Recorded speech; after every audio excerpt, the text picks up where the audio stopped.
Hey everyone, thanks for tuning in. I'm Brian. I'm the host of the Left of Greg show. You're going to be watching the video version of our audio podcast. Please, guys, if you like the video, like it, subscribe to the channel. There's going to be more content on there if you're already a subscriber, and a better way for us to get you guys some more stuff. If you have any questions or comments, go ahead and leave them below. Check out our links down below to get a hold of us and to actually find out more places where you can get more information about this. Please like and subscribe. Follow us on Facebook at HBPRNA. Remember, all these cases that we discuss and all the discussions that we have are through the lenses of what we call human behavior, pattern recognition, and analysis. So please like it, share it, tell your friends about it, and we hope you enjoy the show. Thanks. Let me know when it says that we are live, on. Greg. Okay, this is great. We're going live again, a couple days in a row. For those of you just listening, we also do stream live to Facebook. So you can always follow me on there. The link is down in the episode details, and that way when we pop up and go live, you can follow along with us. But today's topic, Greg, we are going to be discussing something that we've seen a lot of people probably heard it or heard some version of it. And what we're going to be talking about is Colonel John Boyd and his OODA loop that he came up with. So the OODA loop, of course, stands for Observe, Orient, Decide, Act. And according to Boyd, the guy who wrote it, it's a decision-making cycle, right? So it's kind of a person can process the cycle quickly to observe and react to unfolding events. And the idea would be to do that more rapidly than your opponent. And then you can kind of get inside what he meant, their decision cycle, interrupt it. And then you have the advantage, right? So Boyd originally, I think I'll jump real quick into Boyd. Does that sound good, Greg? Yeah, kind of a great way to start. Here, we've got viewers and listeners. Give them the 411, and then you and I will dive in. Yeah. So real quick, John Boyd was a fighter pilot, Korea time frame. He was in the Air Force. Before that, studied economics, industrial engineering. He got commissioned, became a pilot. Flew a bunch of missions in Korea, also taught at what was called Fighter Weapons School. He did all kinds of stuff. He did mathematical analysis for the F-15 program, and he came up with what was called energy maneuverability theory. So without getting into that, it just became the standard for all fighter aircraft design after that. Basically came up with a model to go, I can take into account all these factors and we can test it prior to building the actual airplane so that they could have a better way of developing aircraft design. He was a very, I would say, early proponent of different type of mental models, Greg. Before that kind of term really came around, he was kind of a pioneer on it. So basically, that's a little bit about Boyd. His stuff then when he came with the OODA loop, yeah, he was kind of talking about fighter pilots, but then as he got into it and studied it even more and took notes and wrote about it and spoke about it, it actually, then went into basically maneuver warfare, right? And the Marine Corps really latched onto it, and he helped kind of the people who wrote original warfighting manuals for the Marine Corps from when that was being revised back then. A lot of what went into it came from Boyd's input, right? So the whole idea, he's came up with this very simple or very elegant way of articulating a decision-making process of observe, orient, decide, and act. Now, some of you listening have probably heard someone say that before or watched a video on YouTube or something. And from my experience, what I've seen is that term is extremely overused, and not only overused, but often used incorrectly or kind of simplified and not giving it the credit that it deserves. Does that sound like a good framework there, Greg, to at least start the discussion on? Yeah, I think that you nailed it. And my thing is that I'll simplify it. I'll street it up. So I remember the very first time that I had to read a book and talk about it in class. It was Jonathan Swift's 1726 novel, Gulliver's Travels. I remember that one. I remember, you remember that? Okay. Yeah. So I remember reading the book and then going into class and having the instructor tear me apart because I had no idea what I thought I had read. That's John Boyd, and that's the OODA loop. So let's talk about some framing here. First of all, John Boyd made a drawing, and everybody oversimplified it, even in his time. Remember, he only died in 97. People think like this is some sage guy that lived back forever time, and that all the graybeards are sitting around studying it. One, he didn't publish a lot.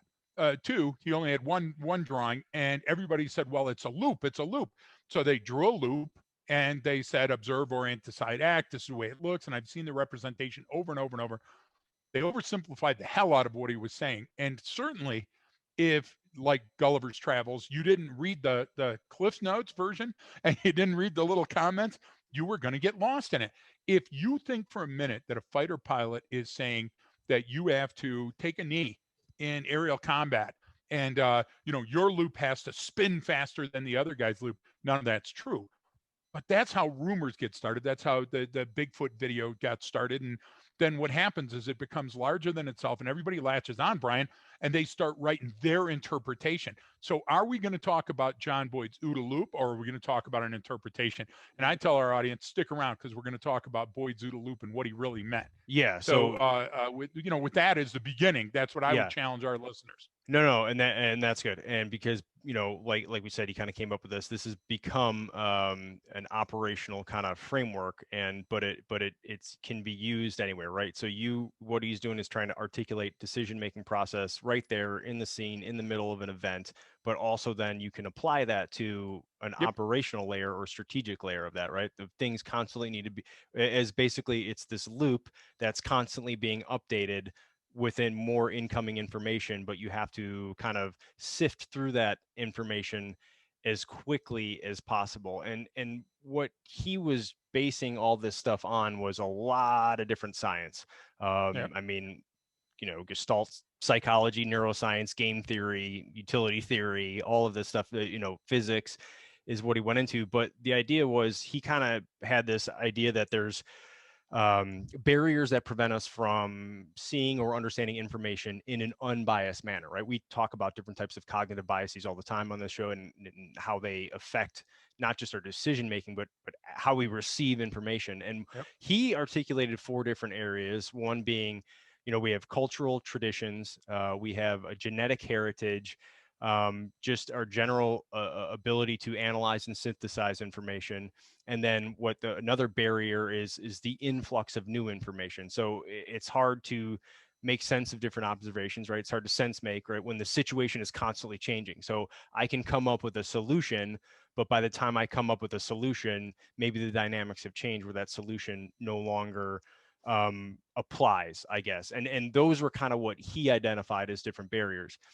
And when he kind of came up with this OODA loop, and remember, this is kind of like, a lot of this is taken from, like you said, his interpretation of it, his Yep. notes people took while he was speaking, because he was Exactly. like a bit of a madman. I know some of his I guess some of his call signs or nicknames were things like the Mad Major, Genghis John, and then when he became colonel, it was the Ghetto Colonel, right? So he kind of had all of these little monikers that I guess fit his personality, but his whole purpose, I guess, Greg, to call it that, or reason for the OODA loop and why it works is, he kind of broke that down sort of into a couple different areas. One being speed, right? It's a faster way to process your environment, make decisions, if I can break it down to this. And then what people kind of forget about, well, not forget, but don't really understand a lot or articulate clearly, is there's a lot of uncertainty in the world, in decision making, in these chaotic events, especially when we're talking about stuff like combat, or law enforcement, first responders, or national emergencies, or some sort of chaotic, stressful event, right? There's a lot of uncertainty. And his quote, I think it's his quote, it's attributed to him, is that uncertainty is irrelevant if we have the right filters in place. And I kind of stuck out to me. Again, I don't know if he actually said that or if someone wrote that down or whatever, but it's uncertainty is irrelevant if we have the right filters in place, which kind of gets into a lot of what we do. But Greg, he talked about things like Gödel's incompleteness theorem, Heisenberg's uncertainty principle, the second law of thermodynamics. So just so everyone's clear, the reason why we're going to bring this stuff up is this is what Boyd put into this. So if you're watching a 2-minute YouTube video of a guy saying observe, orient, decide, act, they might not know what they're talking about. And that's okay, right? It's not meant to, but I think to give credit where credit is due, maybe we should kind of, do you want to jump into those, Greg, or But should we stop right? Yeah, let's stop right there. Okay, so if I want everybody at home, if you got your yellow pad next to you, write OODA, OODA, in big, Yeah. large letters on it left to right. Now, Brian, if you'll think of taking Observe and Orient and drawing a line straight down the right side of Orient, left side of Decide to split Observe and Orient and Decide and Act. Okay. Okay. We are information scientists, you and I. So information science happens in the Observe and the Orient. Okay. Right. That's also where one needs to operationalize information. So we're also decision scientists, Brian. And so Decide and Act is where the decision science comes in. And that's also where people have to apply the operationalization of a decision-making architecture. Does that make sense? Right. Yeah. So Yeah. if we first think of it that way, then we look down into the stages that you talked about. Observation is not just unfolding within our environment. It's all information outside and explicit information that one might know as they're entering into it. This is where we came up with training changes behaviors. If we move to the right of that category towards the Orient, and then we're talking about the speed with which information is processed, we're talking about what we've talked about, for 40 years, the gift of time and distance. Right. And so as Boyd was coming up with his, I think all people have an epiphany, Brian, when they see the right answer and all of a sudden the scales fall and they go, holy crap, that's it. And you say it sometimes, you go, wow, they had that at hello. You can see the glint in their eye. So if we can approach it from there and then just give if it's okay with you, we'll just give a topical idea of Gödel's and Heisenberg, just so that everybody listening. So on that, right, and Yeah. this is what it goes back to: a lot of math, a lot of science, a lot of physics. Of there is, reality is not as certain as we often think it Nope. is, right? It actually is not at all. It's kind of constantly in flux and depends on how we're measuring a situation. So measurement or assessment, literally just me observing something, I'm automatically changing the reality, so to speak, because Yep. I'm seeing something that's playing out in my head that might not be an accurate representation of what's going on for a number of different reasons. So one, when he talked about Gödel's incompleteness theorem, basically that any mental model you use, right? So anything we use, or that we use to understand reality, it's going to omit certain information, right? There's certain information that's not going to be included. And I kind of have to update that to bring that in line with reality, right? So you just gave the scientific, so let's give the street. Yeah. The street definition is even when you think you have all the answers, that you think you have all the information, you have to be open to update and change your opinion based on new and incoming information. That's right. it in a nutshell. And that's why I love it's called the Gödel's incompleteness theorem. Like, as long as you realize that what the information you're taking in is not a complete picture, you're able to then update it, right? I would say a good way to kind of combat that helps right? Orientation. You're exactly right, because orientation also means orienting towards the potential nature of the threat. And so to do that quickly, Gödel's gives us the vehicle to tell us, don't get locked into doctrine, because doctrinal information can make you slow and weak and sluggish. Oh yeah, and that's his whole point about speed, right? So yeah, it was slow, weak and sluggish. Yeah, we'll definitely get to that too. So one of the other things he talked about a lot was Heisenberg's uncertainty principle. Yeah. So, and basically what that means is, especially at the level of waves and particles, right? What Heisenberg did was to kind of turn the physics world upside down and came up with this uncertainty principle, and basically said that you can't know the position and the velocity of something, of a particle, at the same time, right? So you can know either its exact location or you can know its exact speed, but not both. And what that kind of means is that reality is somewhat imprecise, right? I don't know. So Brian gave the scientific, I'll give the street again. This means that there's limitations in our ability to observe with absolutely precise activity. So when our life depends on those observations, we have to make logical concessions. We have to therefore deal in likelihood based on those trends, not specific. Because if we're waiting for the specific answer, Brian, the situation is going to unfold in front of us and we're never going to be able to get back to the decision cycle. No, and that's a perfect example of that.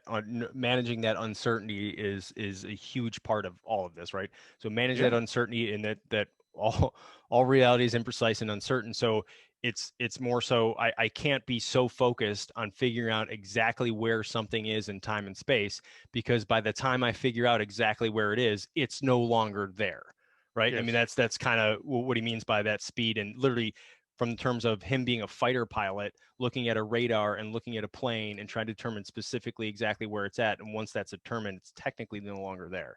So that's where that speed of decision comes in, right?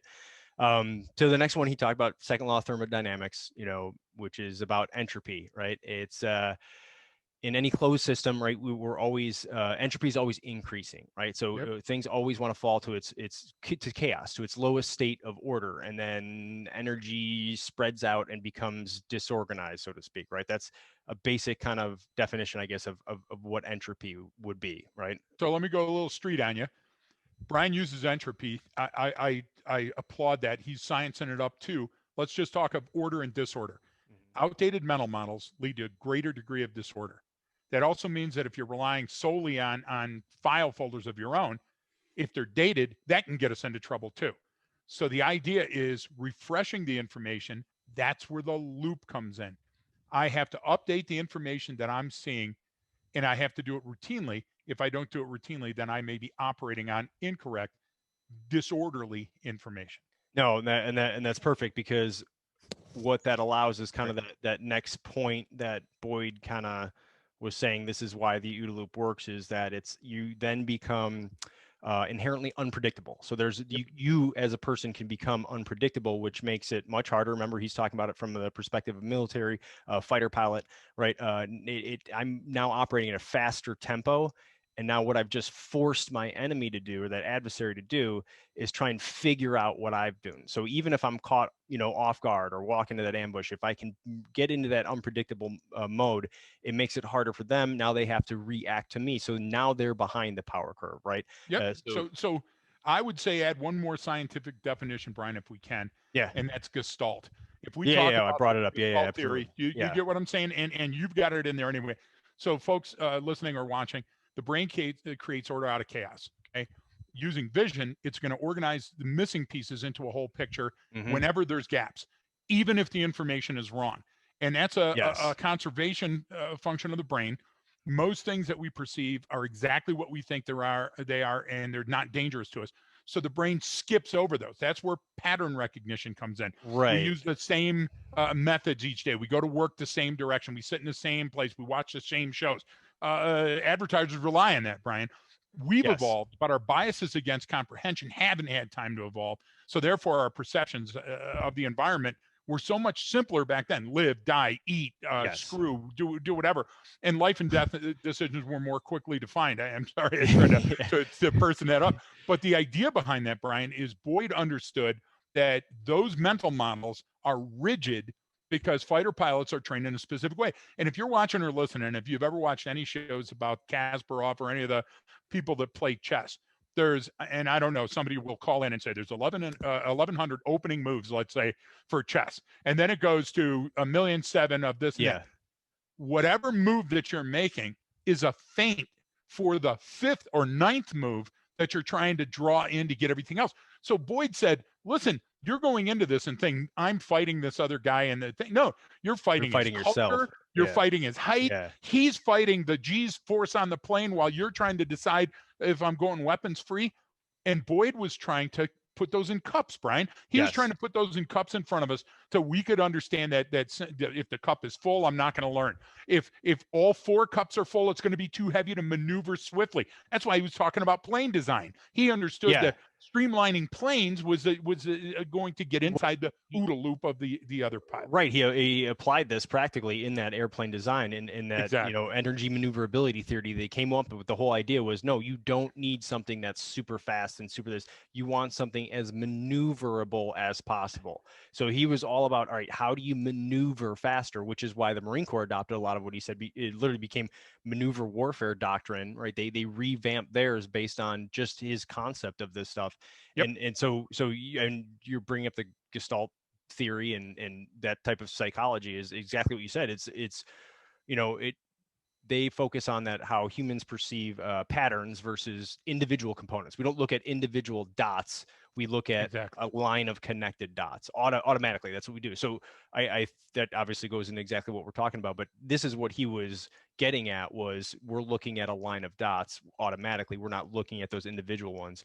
And one other thing too, that on his main points of why the OODA loop works and what reason why he came about it is, one of the big takeaways too is nowhere really in his work did he ever say, here's what the decisions are. He was No. all about testing, right? But I mean, the whole point is, this is a feedback loop, or this is a loop, right? And it's constantly being refined and updated and continues forever. But it's all about, you have to test that. You have to then go apply it, right? He wasn't say, all right, because of this, when you get to the A act, you have these three options. It was never that. It was all about just using a framework versus framework for specific decisions. Does that kind of make sense? You're spot on. So let's street up what Brian just said. Brian just said that time manipulation is a key component to understanding your environment. But most people would see that as going faster. It's not going faster. It's being more efficient in the loop. So the key to seeing Boyd clearly is your ability to exploit information when the opportunity is nigh, when it's the perfect opportunity. And Brian, sometimes that means slowing time down. That doesn't necessarily mean going fast. And Boyd got that at Hello, but a lot of people that were listening didn't. So I'll street it up and liken it to a SWAT team. So I've got a lot of experience with dead people, Brian, both sides of the issue. And one of the things I saw early in my career as a copper was that anytime that there was a, quote, barricaded gunman, that's the way the call came out from dispatch. Right. Oh, we were killing a lot of barricaded gunmen. Yeah. Now, the gunman was barricaded in his home or her home, because there were females as well, completely alone after the commission of a crime or after a domestic violence they didn't want to lose Right. And go to jail, or after a drug bust or whatever. They were completely alone in, and SWAT's MP5 kit, boom, here comes the ram. We're not going to let night fall. We're flash banging. And guess what? Coppers were going to the hospital, and most of the time barricaded gunman was going to the morgue. So there came this pendulum swing of the way we deal with things. Let's wait it out. So I'm at 8 and DeQuinder, and all the SWATs are up on the rooftops looking at this house that's mixed in between these condos. It's an old and a new neighborhood. So you got houses, then a bodega, then a condo complex. Right. And this female is not going with the program. So she's clearly armed. She fires off a couple shots. And now the idea is, let's not go in and kill her immediately and get a couple of cops hurt. Let's wait it out. Day went to night, shift change, everything else. The SWAT's guys up on one roof fell asleep. Hey, guys. She got up, walked out, went to the local restaurant, and was having breakfast. In a split second, she decided, hey, are they still there? And so they got her, the street guys, coming back from the restaurant headed for her house. Hey, isn't that? And I won't give the initials or anything, but it's hilarious because she was up to hijinks, Brian. The idea was neither of those programs worked because they were predicated on a set of rules. Boyd said, you have rules. You have an ice cube tray in your freezer. You have all these other things, but you know what? There's all those little intangible things like viscosity and temperature and wind speed and all that other stuff that you're not taking into consideration. So instead of exploiting those, let's exploit the information speed, the speed at which the other person can come up with a counter to your chess move. And if you're faster and you can make the decisions faster than that person, you're likely to come out on top. In other words, sometimes it's better to go slow in a negotiation. Sometimes it's better to exploit as a defense attorney and get this person up front to talk to the jury. And Boyd got that. All he was trying to do is say, this is what that looks like in a mathematical formula. Yeah. Why? Because that's what he was most used to. Yeah, well, no, and that exactly goes into what his, he's basically a systems engineer, right? He does engineering and math and economics, so that's all math. So, can you imagine the child that John Boyd and Mike Syracuse would have? You get what I'm saying? Raised by J.J. Walcott. Oh, God. You get what I'm saying? They would have loved each other. They would have never stopped talking and drawing. So that would have been an insane household. But no, and you keep bringing up the time and distance and slowing time down, and that was his whole point. Is All right, take it again from the perspective of fighter pilots. You're flying around the sky at hundreds of miles an hour. Every second counts. And I think his whole one of his calls, or one of his nicknames at fighter weapons school was 42nd Boyd, because he said he could beat anyone in an engagement in 40 seconds, right? Yep. That was his whole thing. But that was the whole point. It was that OODA loop was designed to slow time down, in a sense, for you to make the best decision, arrive at the best, most logical Exactly. decision fastest, with taking into account an extraordinary Plethora. amount of incoming information. And so that was the whole systems engineering of it. It was a mental model of how to process it, because like you said, you already have your tactics, techniques, and procedures. You already have your training. You have your doctrine. You have all the things you've been already mastered, or been to a level of proficiency of, right? So Yep. I look at that as any job, right? Anytime we walk into a place, I don't tell them how to do their job. We tell them, hey, this is a mental model you can use to do your job more efficiently. You already have tacit knowledge. You already have a lifetime of knowledge. You already have biology and psychology that's working towards this goal. So if we filter that correctly, you'll arrive at a more logical conclusion faster than anyone else. And now you're ahead. Now that gives you, now we talk about time and distance. Maybe that in his world of fighter pilots, maybe that's only a second, but man, is that second huge. It really is. You know what I So mean? so throw let me give you a martial arts example and a Bible example. So read the story of David and Goliath. You read the story of David and Goliath. You've got these two opponents that are coming together on a battle space. One is David is definitely psyching out Goliath. Goliath is like crush, kill, destroy. Been there, done that, kid. You got nothing. Yeah. And then all of a sudden, there's an unlikely outcome because David got into Goliath's OODA loop. Read it, study it on your own. You'll come back to me and go, damn. Next one, Musashi Miyamoto, also known as Miyamoto Musashi Book of Five Rings. Musashi's waiting for this guy. Finally, a guy shows up and says, hey, I'm here. He's got his entourage. That's what took so long, getting all dressed up. And the guy opens up his katana, Brian, and throws away the sheath to his katana before the fight. And Musashi looks at him and goes, well, I know you're going to lose right away, Yeah. because of the motions that you make before. So I can see Boyd up, a student of Musashi, seeing the fighter pilots that he's engaged with in Korea, over the Korean airspace and on the peninsula, and all of a sudden going, gotcha, I read your book, pal. And being able to therefore operate like, okay, so what you do is when the person slows to this speed, you bank left, fire your port rounds, and then dive or whatever. Doctrinal, Brian. That's, I'm dyed in the wool. This is the way I was trained. And guess what? I'm going to be able to pull the trigger faster. That doesn't mean anything. Psychological intimidation and psychological de-escalation are two sides of the same coin. Yes. Yeah. So Yeah. so sometimes you have to give of yourself to slow time down, to allow your opponent to think that they've got the advantage. And then when they lunge, Brian, before I studied martial arts, I studied fencing. It became too expensive, and I had to go back to the Yeah, look YMCA at you, arts. fancy. What are you, some Yeah, East it Coast really did. family or Well, something? Like, it was free at the beginning, so I got epee and I got foil, but I never got the I would saber. say, Greg, And you guys making sticks in your backyard, that's not fencing. That's just, well, we just called it the same. I wore my dad's welding vest, yeah, exactly. and a hood. But the idea, Brian, was that you psyching out an opponent. Like for example, if you're an untrained person, the fortune favors the bold, and Right. part of proxemics is even an untrained opponent can get Can inside be, your yeah. loop. Okay, that's what Boyd was trying to explain too. Boyd was trying to say that for every consistent model, okay, there is the chaos theory, and if you don't take in you remember Murphy when they talked Yeah. about in the military, what's Murphy's law? Yeah, Okay, yeah, Murphy's law is exactly. Boyd's law. If you don't think that Boyd stole liberally from Murphy, every one of us that is on here talking about science stole because we were on the shoulders of giants when we made our discoveries. And that's the truth with John Boyd, Well, is he yeah, knew what he did too, and he just stole from the physicists and psychologists that went Yeah. before him and said, yeah, wow, and the mathematicians, and then just sort of codified it in a very elegant manner. And I That use had it. not been done before. That's the key. He did it to move the dial. He did it to Yeah. move forward. He didn't do it to say, this is all mine and No, barricade it off. I think that's the point, that why, it's so important to understand realistically what he's talking about, not just spout some stuff off in front of a bunch of people like these 4 words and you sound Yep. cool.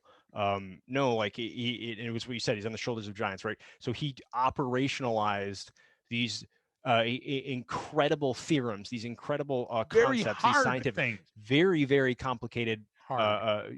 work that went before him. And then he went, oh, okay, here's the so what. Here's what that means for you sitting in the seat or sitting in the cockpit of an airplane, or sitting on the ground fighting some, or whatever the situation is. I don't care if it's in a boardroom, right? Here's what it means, but across the table. And if you can take all of that and sift through it using just this basic model, man, you're going to be, like I said, maybe only a second ahead, but that second could mean a lot. Maybe it's a day ahead, maybe it's a month ahead, maybe it's a year ahead, right?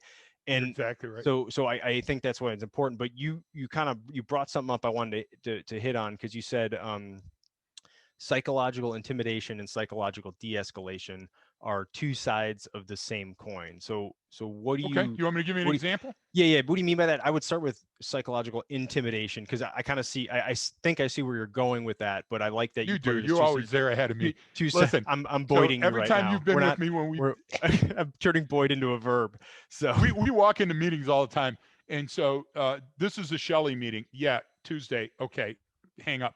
This is a Brian and Greg meeting. Brian's got an agenda, and Greg goes in and goes, "Hey, piece of candy. Hey, yeah. look how pretty it is out here, right?" And so Shelley, no tactics, goes for the jugular immediate. Brian, tactical, technical. He's got an angle, a strategic, tactical, operational agenda. Greg, it's a nice day. What are we doing? Where are we going to have lunch? Yeah. I just need to start us there when we talk about it. So Yeah. I have to have every advantage because I'm so paying attention to my environment that I'm having a great time skipping down the street, taking photos and interviewing people all day long. Brian, Yeah. is that a true statement? Yeah, I'm absolutely. never on point. So No. what I have to do is I have to save my life by getting a tactical advantage everywhere that we go somewhere through psychological intimidation.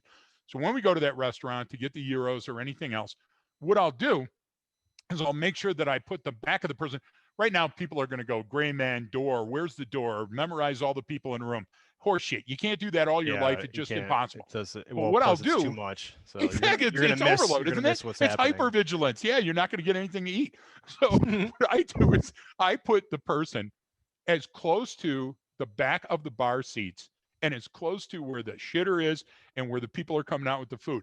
And you've seen me do it. I will pick, no matter where the lady goes, I'll go, hey, can we sit over there? And then I'll choose the chair that's facing that person who's now got their back to all these distractions. So the people are coming through with the trays and the order up and all this other stuff. And I'm going, really? Well, tell me more about that. And then the person starts going and I'll say, oh, excuse me. Hey, can I have a glass of water? That's all psychological intimidation, Brian. Yeah. What I'm doing is I'm inside their OODA loop. OODA loop, And right. I'm breaking up how they think of these things. Now, I'm using OODA Loop and John Boyd because John Boyd gave me a napkin with it written on, and that's easier. Or I could go down and say, well, Yerkes Dodson tells us that as arousal goes. You get what I'm trying to say? He made it in a pill. So that's one way of psychological intimidation. Another way, psychological intimidation. I look like an old, fat, slow man. So if somebody wants to get up on my grill, I play that.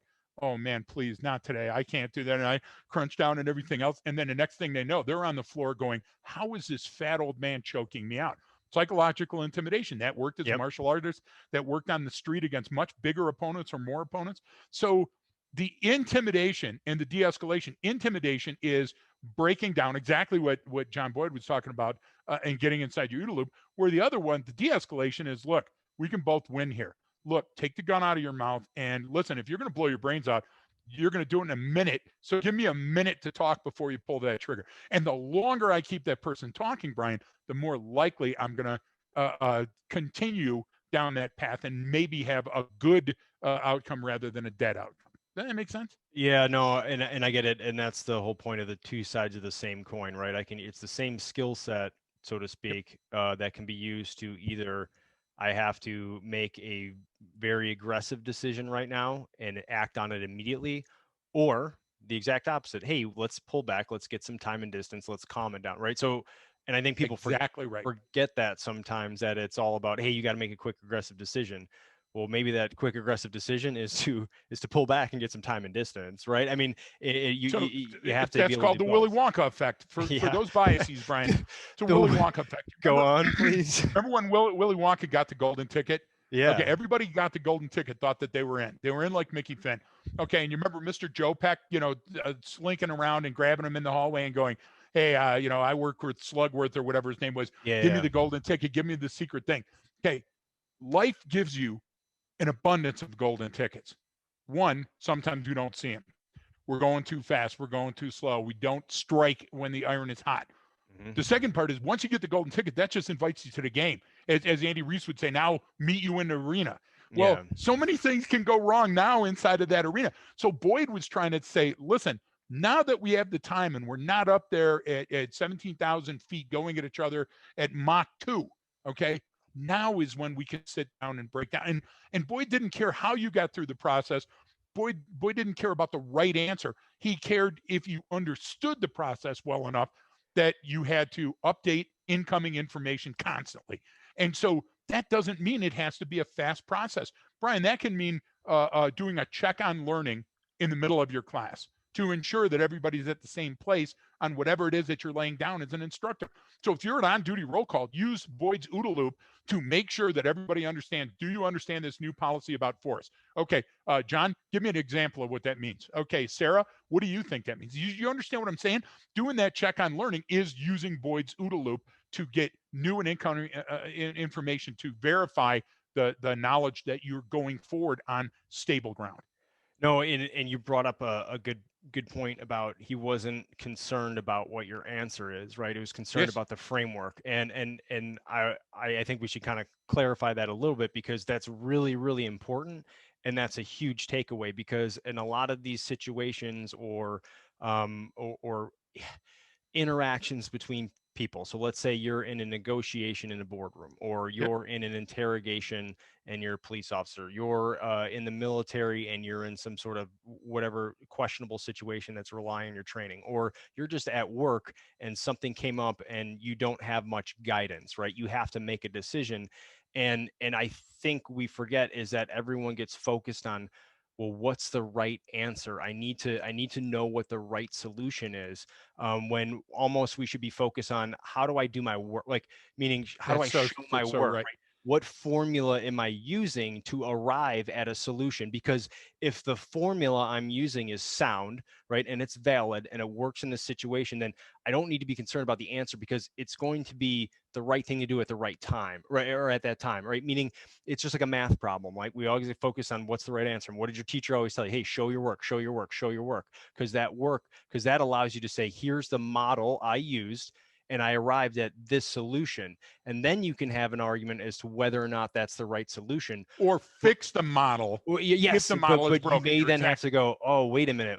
We don't, instead of worrying about how you got the wrong answer, we gave you the wrong model to use. We trained you to use this model. And you know what? It turns out in this situation, that's not the correct one. You get what I'm saying? I think so here's Greg being Greg. The other day above the kitchen sink, remarkable that Greg's in the kitchen. Yeah. And above the kitchen sink, one of the three lights that are LED lights that are looking down over the kitchen, one's gone. And right now it's the darkest time. It's dark at 6 a.m. It's dark at 6 p.m. Only moose and caribou are outside licking the windows. So I've got to get this light out. So I tried absolutely every tool in the toolbox to get this light out.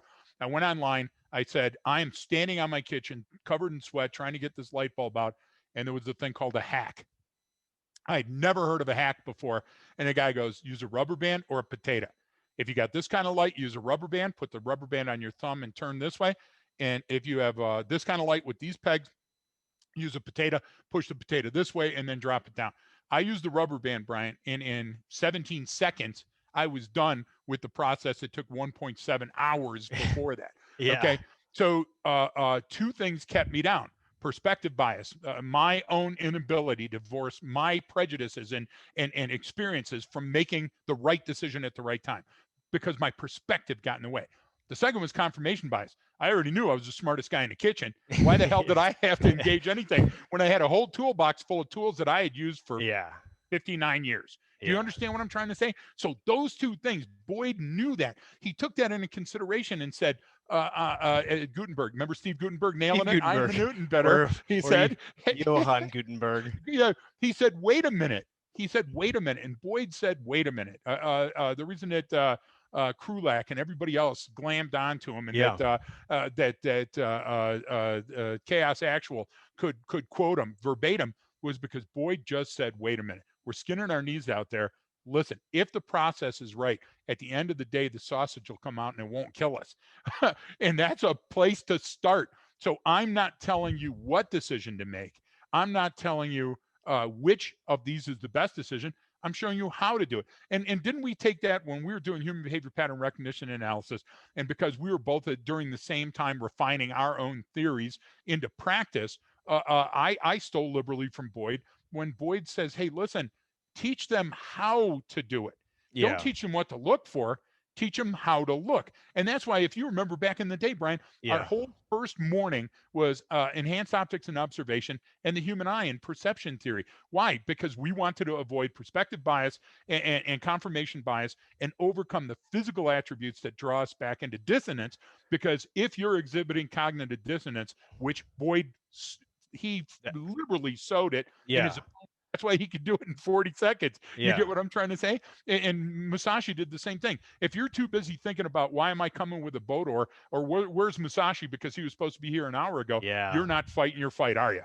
You know? No, and that's I mean that's a good way to explain it on a real world level on what exactly meant, because he that's what he said. Look, we have these barriers that prevent us from really processing information Yes, without any type of bias, and it goes into everything you just discussed, even down to the point of perception bias and how our eye and brain work and what it can and can't do, and how many limitations there are on that, and how little we actually see. I mean, we are literally like it's the no different than looking through a straw. That's actually all your central vision can see is about what a straw produces, right? And we talk exactly. about that in perception theory, and that's why that's important. So if you're taking in that information, understanding that everything I see, my whole world, is one biased, subjective a representation of what I want it to be. I think if you start there, you can go, okay, now I'm getting a little bit more accurate, or my measurement on how I'm taking things in is a little bit more clear. And that comes down to even just interacting with people, what you're observing Yes, in your environment. I mean, that's the whole point, is that I have to start somewhere, and starting from the point of going, hey, I'm really not as good at seeing and hearing and thinking that's and the first feeling part. as I think I am, even though I'm just driven, so emotionally driven, I'm primed that way to think that it's often a detriment. And I think that's what he was trying to do with this. And again, like, you got to read his writing and then people's analysis of it, because there's a little bit difference. And he was kind of a wild man, and he's got these random notes that people would try and decipher and go, what is he talking about? And I think and my point of this is, the guy who invented the OODA loop didn't fully understand the OODA loop. But he knew he didn't, Brian. Yeah. He knew he didn't, and he said it every time he spoke. He explained to everybody, I'm holding on to this nebulous thing, and I'm trying to hold it like this magic water balloon of answers, and I'm getting some answers out of it, but like the magic 8 ball, I'm not there yet. And I want to do a quick shout out, Brian. Your words spurred me to my memory, which is huge based on the size of my cranium. Everybody that's out there, if you want to read a good book, and Brian's got a reading list if you want to invest, but Kahneman's Thinking Thinking Fast and fast and Slow, slow. Yeah. great book. Highly recommend it. And Brian, you and I worked back in the day, back when we were still doing Fight JCTD, with Dr. Bill Harrison, and I'm sorry I don't remember his son's name, but Harrison still probably has his website up. Slow the Game Down.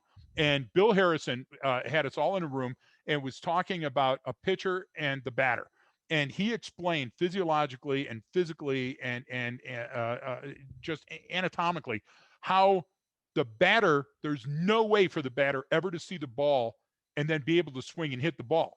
So good batters see the pitcher, they see the environment, they break down at a molecular level everything that's going on, and before that ball even leaves the pitcher's hand, they're already swinging for that. And the really good ones know how to do it better. So John Boyd was a great batter. Do you understand? He Yeah. understood the pitchers on the other team better than others, and therefore we listen to his writing. We generally don't read the writing of the guy that died first on the battlefield. You remember old Hokey Dave, you know, and he was going, old methinks, kamikaze Bill. methinks it's better to charge against the bayonet or whatever Yeah. shit, you know. But Yeah. the idea is Harrison put it together back then, and it was like, oh man, there was another epiphany moment in my life. He is talking about manipulating time. John Boyd understood temporal issues and how they played into your psyche. And he never said that you have to go faster than your opponent. He said you have to go faster in the loop, which might mean taking your product off the shelf and waiting 15 years before you reintroduce it to the market. That's the magic, Brian. The magic is that winning in the boardroom of the battle space means that you strike when you're ready. You exploit your strengths and the weaknesses of your enemy by hitting at the exact right time, and that might be tomorrow, that might be next Tuesday, and you said it best. No, and that's the I think to get your point across, because you always say, you know, and even just with communication, right? Because you always say like, oh, when Brian sends an email, it's 3 sentences, it's specific, it's this, because if you send me something that takes me a while to digest and you're asking a lot, I go, okay, well, I'm gonna have to take my time on that, and I'm going to respond when I have a cogent message and I want to be clear. Versus sometimes when you and I just go back and forth and it's a long whatever, and that goes into literally the what's the saying? Hey, sorry, if I had more time, I would have written a shorter email, right? Absolutely. And that's that time loop that you talk about. And you brought up Thinking Fast and Slow by Kahneman, which is a great book. That's on our suggested reading list. But you know that goes into it is you have to look at behavioral economist. He used economy. Yes, well, that's exactly, and so was Boyd. Was a kind of, I think he had a degree in economics as well too. Which I always tell people, if you want to study human behavior and they ask what to get into, I always Totally say, agree. I say study economics, because you'll actually make some money then afterwards, and you don't have to be right. You don't have to do this. You know, So you don't have listen, to be Brian, right either. If we weren't right, people wouldn't hire us anymore because there'd be you're right. bodies in the street. But it takes a long time. I want you to think of it in this. Sometimes we get police officers or HR people or private citizens or corporate giants or whatever listening in on the broadcast. We got 3 people, folks. One of them's got to be one of those things.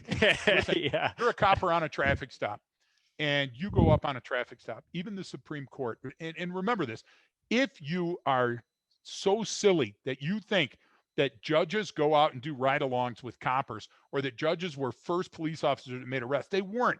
So sometimes when they render decisions, they render really poor decisions only based on the law, not perspective, because they don't have the perspective of a seasoned street vet. So street vet, you're going up on that traffic stop and you think something's wrong. The U.S. Supreme Court has recognized you can take as long as you need to, as long as you're operating under credible information in the first place. So if your hunch is that something is wrong and you can give artifacts and evidence to support that reasonable conclusion, that traffic stop can last 4 hours. And you're going, well, no, it can't. Some attorney's going to call it. Oh, yeah, it can. And the idea is that what happens when police work is misapplied at the law enforcement level, not at corrections, not in the judiciary, Brian, in that split second, walking up on a car, cops get shot. Even though their body is telling them this is a bad one. That's why I stopped the guy in the first place. Something is wrong. Louisiana copper got shot at 1 p.m. in the afternoon. You know why he got shot at 1 p.m. in the afternoon? Because he was following doctrine, Brian. And he didn't think, hey, why do you think that me as an experienced vet cop stopped this car? He didn't take that gift of Boyd, that gift of time and distance, and say, before I walk up there, should I call for a cover car? Should I position my vehicle differently? Should I walk up on the passenger side? Why, Brian? Because our brain screws us, and our brain says, well, not today. It's 1 o'clock. It's a sunny day. This guy's not going to shoot me. He's just going to talk to me. So Boyd knew that too. And that's why he was talking about constantly updating your information and not relying on that. I'm not slamming doctrine, Brian. You need doctrine. No, but if you're relying on doctrine, doctrine's not going to fix the problem. And that's kind of what he was getting at. Yes, you that's the start. You have to know the doctrine and know what you're supposed to do, and know the procedures and policies. Okay, but that's why we say read and study. Right? That's white belt level, meaning your training, right? Whatever that training is. Okay, you've received this, you have to master that. in order to then, like, yes, that we're talking about what happens past that, because anywhere we go, whether that's even a private company, you walk in, those people got experience more than they realize sometimes, right?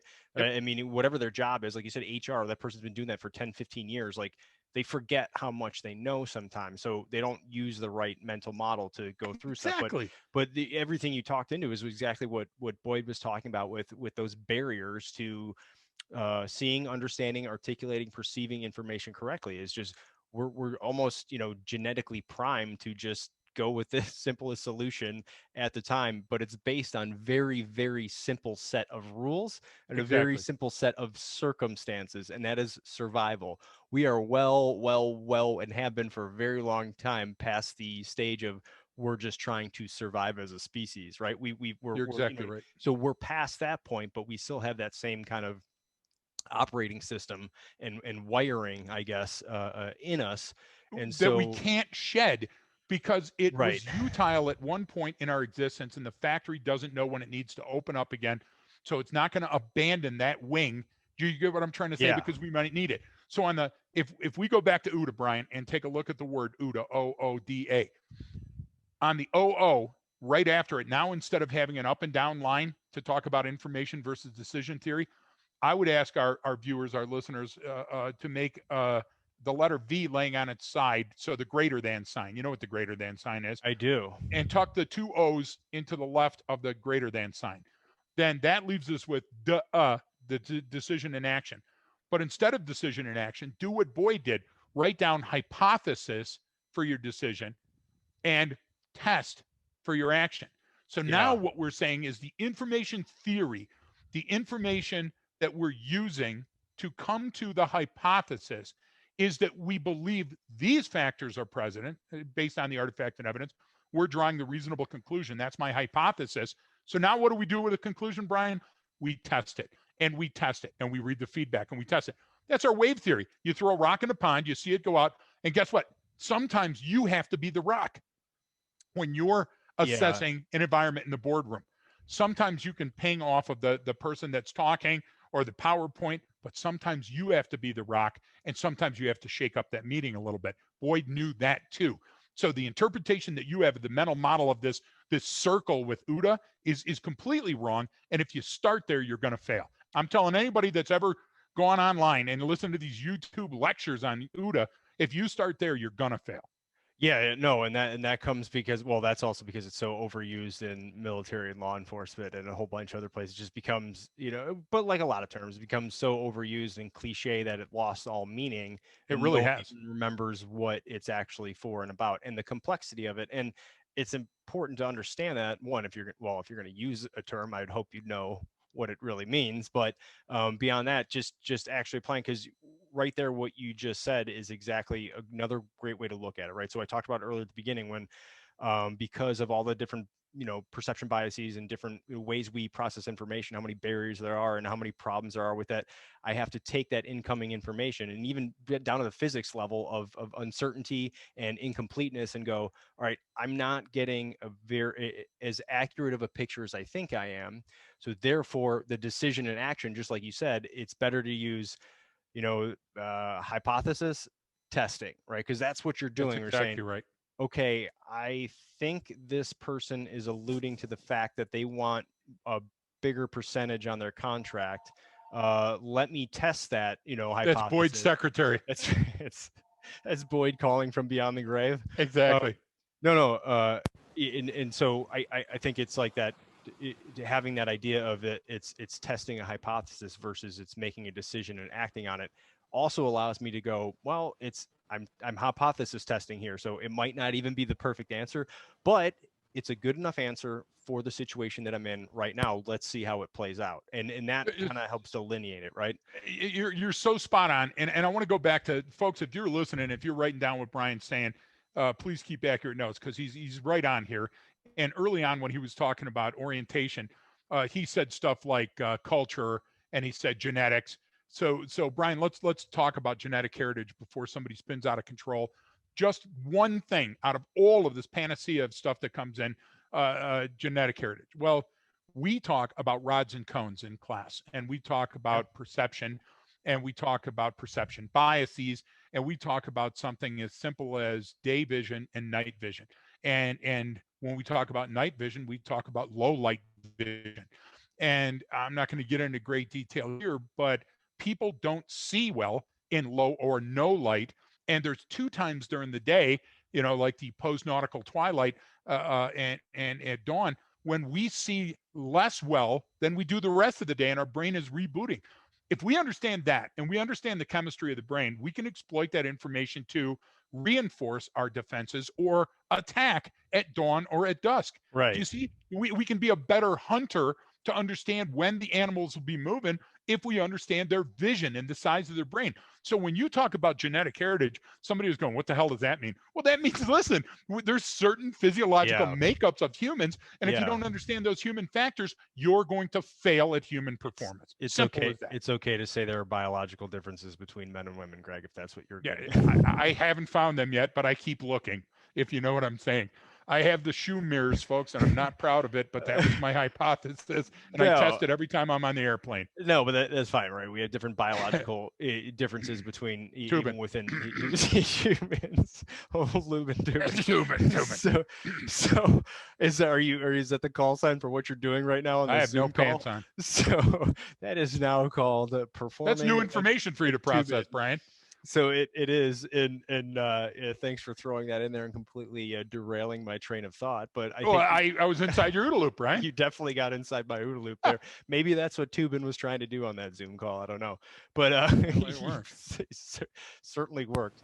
No, I think what you talked about, yeah, of genetic heritage and what we mean by that and biological differences. Everyone sees and perceives things differently. So to tie that back into kind of just another way that Boyd was identifying different barriers. Okay, here's the different barriers. Let's identify them. Let's understand them, and then let's come up with a better way to at least know that they're there, and then take in information better. So I think I'm just trying to wrap all that stuff into a neat package of, well, that's great, Greg, that this is what the OODA loop is about, but how the hell do I use that, or what does that mean to me? And I know we've been hitting that throughout, but but I'm going to give you the answer you don't want to hear. I'm going to give you the right answer based on science. And because you don't understand it, stop using it. Pythagoras would walk into the room and slap you out of your chair because you're not using the Pythagorean theorem correctly. Look, don't quote OODA loop unless you understand it. And if it means something to you enough that you got it tattooed coming out of OCS and you think you know what it is, then drive on. There's some Marine officer covering his tattoo right now. Listen, John Boyd didn't know what he had. Right. He's still studying it. More study is necessary. There's so much to go into. Listen, McPeepee had it right. The Marine Corps planning process, there's an architecture that's going to make it more efficient for you to make decisions and process information. You're not a fighter pilot. You can use the same stuff in the boardroom, but you got to study. Brian, training is what changes behaviors. You can't just throw it. You can't be the cross against the vampire. It's coming up on Halloween because you got to have faith that it works. OODA is a deep concept, and we can make it simpler. But Brian, if you don't study it, and the idea of you don't use it often, it's going to atrophy. It's like a muscle. You're not going to. So you're telling me I can't just walk into that next meeting and write Observe, Orient, Decide, Act on the top of my yellow pad and then use that? Brian, I actually lost IQ points listening to a broadcast that somebody sent me and said, "Oh, this guy does a great summation of the OODA loop."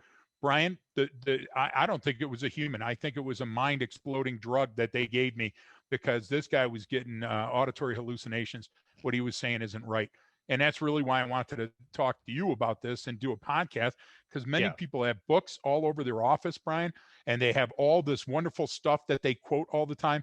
And I don't even think there's guys out there. If you want to read and you want to study on this, there's guys and females and doctors and just psychologists and people that aren't very smart, but they're military minded people, meaning that they're not smart in the classic sciences, that have broken down OODA. Take the time and read some of the stuff. And after a while, you'll get it. I don't understand mathematics very well, but I use it every day when I go to the 7-Eleven. Yeah, exactly. So that's what I'm saying. It's just, polish that sword before you bring it out of the sheath. Practice a little with it. Okay.